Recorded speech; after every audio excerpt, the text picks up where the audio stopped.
After you've put a video on your PC into your PowerPoint, there's still some editing needed to make its integration as seamless as possible.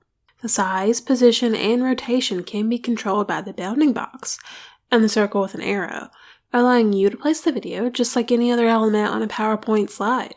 Be sure to only use the four corner boxes of the bounding box when resizing in order to avoid warping the dimensions of your video. When the video on the slide is selected, you'll notice new tab options at the top of PowerPoint to manipulate the video further. Under the Video Format tab, you'll be able to adjust the look of your video. You can do things like add borders and fine-tune control over its positioning on the slide. You can also do some color adjustments to the video, which can be useful for things like changing the video to black and white. The most commonly used tools, however, will be under the Playback tab, where you control how your video functions, as opposed to how it looks. There, you can select what triggers the video to start. For most projects, you'll want it to start automatically. You also have options to loop the video and adjust the video's volume.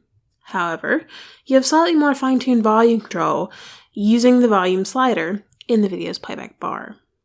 On the left in the Playback tab, you can use Trim Video to ensure that only the segment you want to appear actually is seen by your audience. Usually, you'll want to cut off the first few seconds as you get yourself situated, and the last few seconds as you walk to your camera to turn it off. Drag the beginning and ending sliders to select only the portion of the video you want to play, then click Trim. You can also use Trim to cut up one longer video across multiple slides. Simply copy the video onto each slide, and then use Trim to select just the portion that you want to appear on each slide. Once you have your video positioned, styled, and functioning the way you want, make sure to save it. Finally, test your slideshow to ensure that your video is integrated seamlessly and plays as intended.